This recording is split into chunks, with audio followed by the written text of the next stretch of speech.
Okay, black voters, CNN's worried about you. So if you're a black man or a black woman, CNN is scared for you. They're worried about you that you might be seduced by Donald Trump. Isn't that great? Because people like Van Jones on CNN, all these pundits, all these talking heads, even Joy Reid, are trying to get you guys excited for the cultural phenomenon known as Kamala Harris. And all what CNN and MSNBC want you to do is stop thinking for yourself. So if you're a black voter, stop thinking for yourself and just vote for Kamala because they're afraid you might be tricked by Trump. Trump is just tricking you guys. But hey, don't worry, folks. If you're Latino, don't worry. There's going to be a segment just for you. If you're Asian, there's going to be a segment just for you on CNN or MSNBC. Hell, even white people were going to be dragged into this too. But what I find fascinating is that there's this collective movement, this need by the Democratic Party and corporate media in order to portray this image that Democrats actually care about black people. Now, the Republican Party doesn't care about black people either, okay? Both parties don't care about anybody except for themselves. But there's this movement, this need of stop thinking for yourself, you guys, and just support Kamala. Case in point right here. All right, CNN, you're worried about black voters, but according to my audience, you guys need to be worrying about your ratings. The numbers that came out were basically 70-something percent, 77%, or there it is, 76% would go with Kamala Harris, 21% with Donald Trump. Those are historic highs for a Republican, never mind Donald Trump, who I think got, a heck of a lot less than that. What does she need to do in your mind to try and get potentially some of those voters back? And we know that black men are the numbers that are growing for Donald Trump. Absolutely. So when we think about it, typically Republicans get about 12% of the black men vote and black vote collectively. So they're worried. They're worried. Don't worry. Folks, listen, Van Jones has something for you. No, Van Jones, the guy who cried, I know nothing about politics. I know nothing about politics. I know nothing about politics, but I love Joe Biden. I love you, Uncle Joe. You start insulting black women, you're going to see something you haven't seen before. Black men are not going to put up with that. I was on a phone call with 20,000 black men. The word protect came up about 1,000 times. 1,000 times. So all those 20,000 black men were saying protect, protect, protect. Are you sure? Did you have a counter on you? See, hold on. For some of you don't know, if you go shopping to Costco, right? If you go in there, show your card, they have a counter of how many people go in because they have a counter, like they have to count how many people come in, right? Right. Did you have a counter every time on that phone call? Hey, folks, let's have democracy in the chat. When Van Jones was on that phone call, on that fantastic phone call with 20,000 black men, did you really think the word protect came up 1,000 times? Type 1 for yes, kid. It did. And shame on you.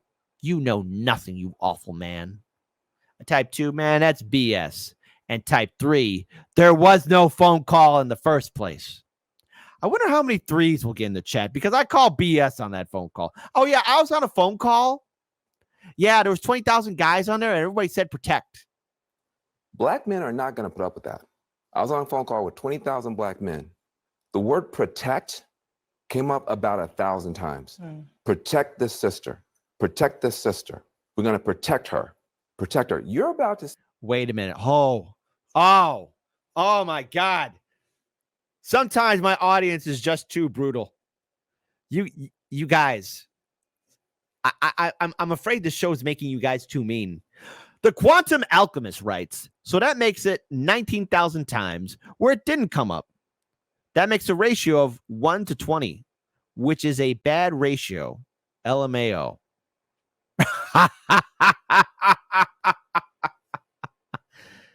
And Kiki the Fish says, what a pussy this man is. Everybody be nice. Shame on my audience. Why are you being so mean? Word protect came up about 1,000 times.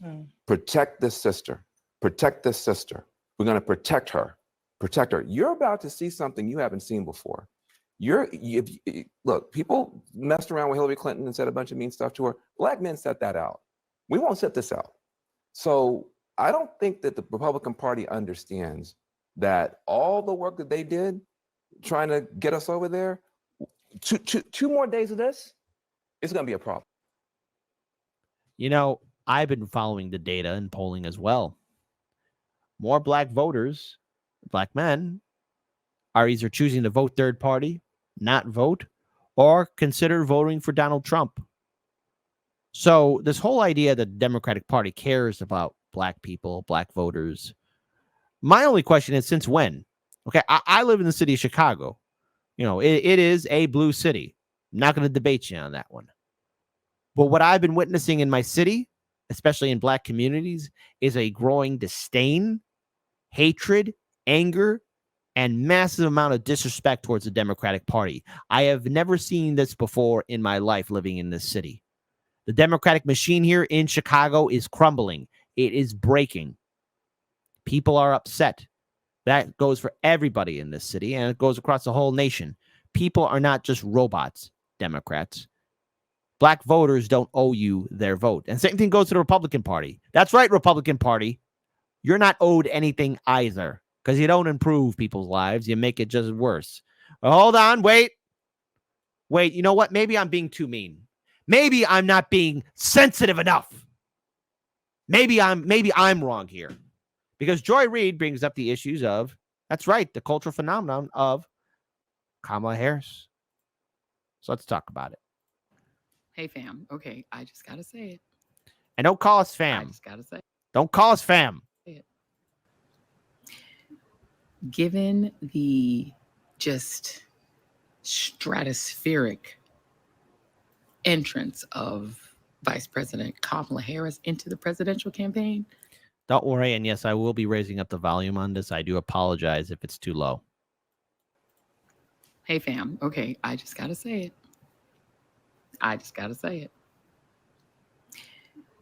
Given the just stratospheric entrance of Vice President Kamala Harris into the presidential campaign, and she has now secured enough delegates to become the nominee, you're going to look real crazy being on the other side of that line, particularly as a person of color, but really as anyone who claims to have any connection to the culture.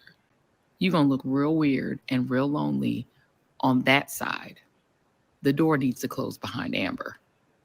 And she looked crazy over there. But shut the door behind her. You really are going to look crazy being on that side, given the cultural phenomenon of Vice President Kamala Devi Harris. She's about to make history. And now it's not two old men. It's one old man. If you had an issue with the age issue, there's only one old man now. No, the issue is unchecked corruption. The issue is political cronyism. The issue is the fact that we don't have a true democracy. The fact is that we are in endless wars, and Kamala, in her position in the Biden-Harris administration, has done nothing. So now, instead of two old men fighting over a cold bowl of soup, you have Donald Trump, yes, who is an old man, and then you also have a corporate neoliberal sellout, Kamala, who's being propped up as a savior, a hyped up savior, a false prophet. We've seen these kind of acts before. You know, biggest example, first name Barack, last name Obama. And all what he did is implement neoliberal policies. We went from 2 wars to 7. I know, liberals, I'm triggering you. I'm triggering you. I'm so sorry. We, had arrests of whistleblowers and activists and journalists. Habeas corpus was dismissed. And those who caused that good old 2008 economic disaster, well, they just got a, good golly, Miss Molly slap on the wrist. That's it. Oh, and that Bush-Cheney administration, Obama said, let's look forward, not backwards. And never forget when he put that water from Flint, Michigan near his lips. He didn't care. I think Kamala cares. She was cackling and laughing, saying, "Oh, I'm going to make sure the parents go to jail if the kid misses one day of school." That's just only scratching the surface of who Kamala Harris truly is. That's on that side. And he's real old and his brain don't work good. You're going to look real crazy. Hanging out over there. Oh, I look crazy? Lady. I know crazy, okay? Now, I'll admit it. I could be a little crazy. But crazy recognizes crazy. But see, I'm crazy, ha. Right now, you're acting crazy, oh. See, there's crazy, ha, or crazy is, ha, man, you're so crazy. Or then there's crazy, oh, like, uh-oh. She's a little crazy. Run away. With his like fake rap videos and Kid Rock. I almost feel sad for you if that's where you are. Because the culture going the other way. This election is about to be lit. Like the kids say. Oh, God. I think I might have fallen out of a coconut tree. Oh, God. Say that again. Kids say. I think I might have fallen out of a coconut tree. Good God. She said she fell out of a coconut tree. Good God. You know, I can't look at this anymore. Even I'm starting to go a little crazy. I'm sorry. I'm sorry, folks. I'm sorry. I want to pull up this tweet from Nick from RBN. Harris in the primaries only had 1% black support. This is the person liberals think will turn out black voters. K-Hive has a bunch of white women cosplaying as black. Black people hate Kamala Harris. And look, this was from the 2020 primary. Okay. Harris support drops among black voters. How sad is it that, quote unquote, the savior in 2020 and now in 2024, way back in her first run for the primary, when, you know, people actually, quote unquote, theoretically participated in a primary? How sad is it that 2 white men and a white woman got more support amongst black people than Kamala did? I'm really surprised about those that went to Biden. Jesus Christ. That dude was against busing and desegregation. Anyways, that is rather sad for Kamala. Very sad indeed. But I want to pull up this video here just to cleanse our palate after listening to Joy Reid. My God. Oh, even I fell out of a coconut tree. Here's a black woman, and she's not pro Kamala. And listen to what she has to say.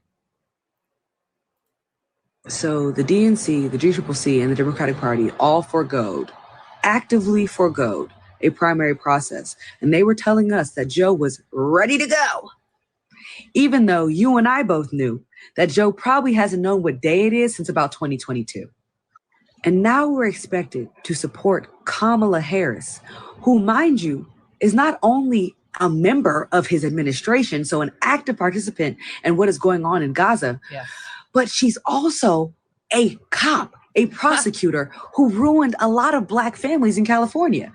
She was actually so unpopular in her home state that she had to drop out of the 2020 race prior to the voting because she kept coming in 5th place in all the polls. So no, I will not be supporting Kamala Harris. I don't care how much they black girl magic her over the next couple of months. I will not be supporting Kamala Harris, and you shouldn't either. Democratic nominees are voted for. They debate. They actually go through a real primary process. Kamala Harris did not do that. Joe Biden didn't even do that. And I want to be very clear that when Donald Trump wins in November, that it is because of the fact that the Democratic Party, the DNC, and the DCCC have decided to forgo democracy because they do not actually care about upholding democracy. Anyway, so there you go. I mean, those are some great points. Yeah, big shout out to Afeni. That's my RBN sister, Afeni. I did a lot of work with her. She does a lot of amazing activism every single day. So it's great to see her spitting knowledge at Facts and Fire. And she's 100% correct. There's literally no way you can get the black community to support Kamala. And Democrats are the victim of their own anti-democratic agenda. They canceled the primaries. They forced Kamala Harris down our throats, and now they're paying for it. No one's going to vote for Kamala Harris It's going to be such a massive landslide. We see how Trump and GOP run against her. If they paint her just by highlighting her policy, I think that would be enough, and that will expose her for being a traitor to our people. It's not. We would think Trump would do better. It's about getting people who are part of the Democratic coalition staying home. I think Kamala Harris is the person that would do that. And Kamala can't inspire people, but she can try and brainstorm. Let's have some humor. Kamala, give us your brainstorming. I'll be running for president of the United States. And we have states. And they're united. And because think about it. States should be united. And all the states now, well, they have a president to preside over them. Oh, that's good. And think about everything that we see and that we haven't seen yet in order to reside and live in those states. But the question stands, who will unite these United States? Oh, I'm good. Yeah, I'm gonna win. That's a mindset within the Democratic Party. Good luck. Now, again, that's parody. But there are so much more polling data that's coming out right now. What we're seeing here, and this just came out today. All of you should see this because Democrats, you're not entitled to black voters. You're not entitled to any voters. As it stands right now, Trump edges out Harris in key swing states, ties with her in Wisconsin poll. If there's going to be a debate between him and her, it will still be an epic disaster. And there is a treasure trove of so much ammunition that the Trump campaign can use against Kamala Harris. Her record isn't squeaky clean. And it's only a matter of time before everything starts falling down on the Democrats. You are manufacturing somebody who is not who you say they are. You're turning somebody like Kamala into a false hero. Former President Trump is narrowly leading Vice President Kamala Harris, the likely Democratic presidential nominee, in several battleground states, and the two are tied in Wisconsin, according to a new set of polls. A survey released by the Emerson College Polling and The Hill on Thursday found Trump leading Harris by 5 points in Arizona, 49% to 44%. 2 points in Georgia, 48% to 46%. By 1 point in Michigan, 46% to 45%. By 2 points in Pennsylvania, 46% to 48% to 46%, and tied with her at 47% in Wisconsin. And every state except Arizona, the polling falls within the survey's margin of error, meaning Trump and Harris could actually be tied in most of the battleground state matchups, which is not good. If it's a tie, that means there's a narrow lead. Hell, even the dog that's barking next door even knows that's a disaster. Harris notably outpaces President Biden in polling of each of the battleground states. Since when did that happen? Since a similar survey was released earlier this month, outperforming the president by 5 points in Georgia, 4 points in Arizona and Wisconsin, and 3 points in Michigan and Pennsylvania. The aggregate of national polls compiled by The Hill and Decision Desk HQ had Trump leading Harris as of Wednesday afternoon, roughly 48% to 46%, a slightly narrower margin than the aggregate of national polls showing Trump leading Biden 47% to 43%. But looking at these numbers, all what people have to do is research into Harris, look at her background, look at who she is, and the polls will jump up. There's so much momentum following Trump, especially not only after his first debate with Biden, but also after that horrific assassination attempt on him as well. It could be a devastating landslide victory for Donald Trump, and the Democrats will have to live with it forever. And more polling data is coming out, revealing just how incompetent the Democrats truly are. They don't have a plan, and they never will have a plan. And yet their whole idea right now is to shame and scare black voters. Going right back to that first video, CNN is worried about black voters thinking for themselves. Now, we gave this warning before even Biden dropped out, even before the first presidential debate. Black voters were coming to a conclusion of three choices: not voting, voting independent third party, or voting for Donald Trump. Those considering voting for Biden and the Democrats were falling further and further away. The numbers were not adding up, to which at this point, Democrats, especially to you white liberals, on election night, please don't reveal your inner hatred heart towards people who actually choose to think for themselves. No one is entitled to a vote. And that goes for you, liberals. Nobody is entitled to a vote. People have the right to pick who they want, at least the illusion of choice.